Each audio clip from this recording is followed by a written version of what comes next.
Harry Douglas, he has really been mulling this one over during the break. Which college has produced the most first-round wide receivers? Graz, I'm going to go with the Ohio State Buckeyes. Ohio State Buckeyes are not correct. They are tied for second with USC. They've produced 10, but Tennessee. Back for back.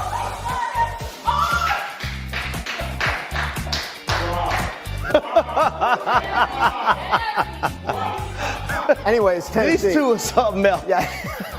Somebody's got to clean this up. Tennessee, but I haven't had one since 2013 when it was Cordero Patterson. Before that, Robert Meacham in 07, and before that, Dante Stallworth in 02. So the two I was thinking are tied for second. I was thinking USC, Ohio State, then Alabama with 9, LSU and Miami with 8. So Ohio State probably catching, right? Marvin Harrison. Yep. Yeah, so there you go. I don't know what's going on here.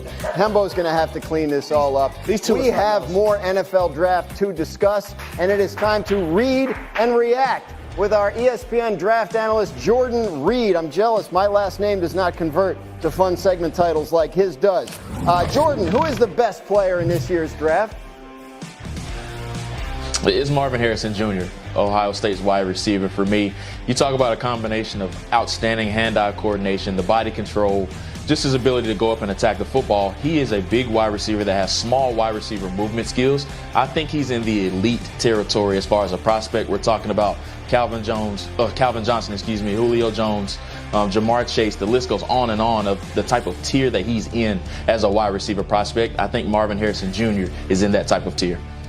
Agree? I love everything about Marvin Harrison Jr. I think he's ready right now. You can build an offense around him. You talk about size, speed, strength, being able to play inside, outside, can do a lot of different things on the football field. And also, when you have a Hall of Fame father and Marvin Harrison Sr., I think you have an upper edge. I love second-generational professional athletes because they've been around money their entire life.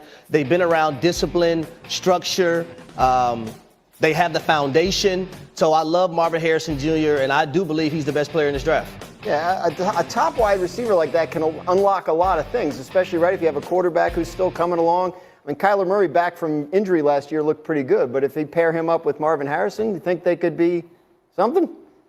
They could be something. Yeah. Who's opposite Marvin Harrison? What are you? Guy they take in a second? I still think they'll be fourth in the division. Yeah. But that's another building block for the Arizona Cardinals because I mean that's the clear. Just, as much as I talked about like Joe Alt for the Tennessee Titans, I mean that it's the same thing for the Arizona Cardinals. They need a number one after they dealt Hollywood Brown, and that would just be a seamless fit right there. Yeah. So I mean, look, it would make the situation in Arizona better, right? Yes. And I think what we heard Dominique Foxworth on this show a week or so ago talk about how he thought Marvin Harrison Jr. could have as big an impact long-term as a quarterback could. When that got me to thinking about what you said about Minnesota, right? Even Justin Jefferson there, that could be why it's the best situation to put a quarterback in? I mean, we've talked about Chicago, right? Everything that the Chicago Bears have done thus far to surround who all of us, pretty much presumes is going to be Caleb Williams as the number one quarterback. But Minnesota, to me, is the best spot for a rookie quarterback. If you look at their look at their whole situation, you have Justin Jefferson, Jordan Addison. That is a hell of a 1-2 punch at wide receiver. You got the tight end. You got the tight end that T.J. Hawkinson is there. Obviously, he's coming back off an injury. Aaron Jones, who they signed from free agent from Green Bay. Two really good offensive tackles. They got a pretty good offensive line. And most importantly, Kevin O'Connell, the head coach, who's also the play caller. Yeah. So it's not one of these situations we got to worry about, is the play caller going to leave if the quarterback does well, if the offense does well, he's the head coach. And they play in the year. So Minnesota is a great situation for a rookie quarterback. I'm hesitant after last season of saying this is going to be the best spot for a young rookie quarterback because we're all saying that about Carolina. Wrong. And then whoop. But the difference is in Carolina, we were saying because of the coaching staff, the coaches have ended up to be part of the problem. But in Minnesota, they already have the roster is intact, and Brian Flores and that defense, since he's been there, has improved. So I think this is going to be a great situation for whoever they bring in at QB as well. We're talking quarterbacks. Jordan, we're thinking that Caleb Williams is going to be the one pick. I think you probably have him rated first in the draft. If you don't, tell me. But the question is, who's the second best quarterback in this year's draft? It's Drake May for me, and this is a big question that the Commanders have to answer at number 2 overall. Which quarterback are you going to go with? If I was number 2 overall and I was sitting in that seat that GM Adam Peters is in right now, I would go with Drake May out of North Carolina just because I trust the flashes that he showed throughout the season. And yes, I know Jayden Daniels was without question the better player last year, but we're talking about a 2-year starter versus a 5-year player. And just imagine if Drake May had 3 more years left in college, I think we could see the developmental arc like we saw out of Jayden Daniels over his past few seasons. But with Drake May, I believe he has a Justin Herbert, Josh Allen type of ceiling. But there are some things to clean up with him. Yes, he has to get better with the decision making. Yes, the footwork has to get better. But if you can be a little bit patient with him and leave him on like a Jordan Love type of arc of where he may have to sit one season, I think you can reap the benefits from him long term. Yeah, I just don't think Drake May has that luxury if he's drafted by the Washington Commanders. If he's drafted by them, he's going to have to play right now. And I think the best quarterback fit for that position for the Commanders at 2 is going to be Jayden Daniels, especially when you go get an Austin Eckler. Now you have 2 solid running backs, right? You got Terry McLaurin, Jahan Dotson. You bring over Zach Ertz, a veteran tight end that can help out your young quarterback. But then when you look defensively, listen, Dan Quinn brought guys in that understands his scheme. Dortz, Armstrong, Dante Fowler, Bobby Wagner. They're trying to win right now in Washington.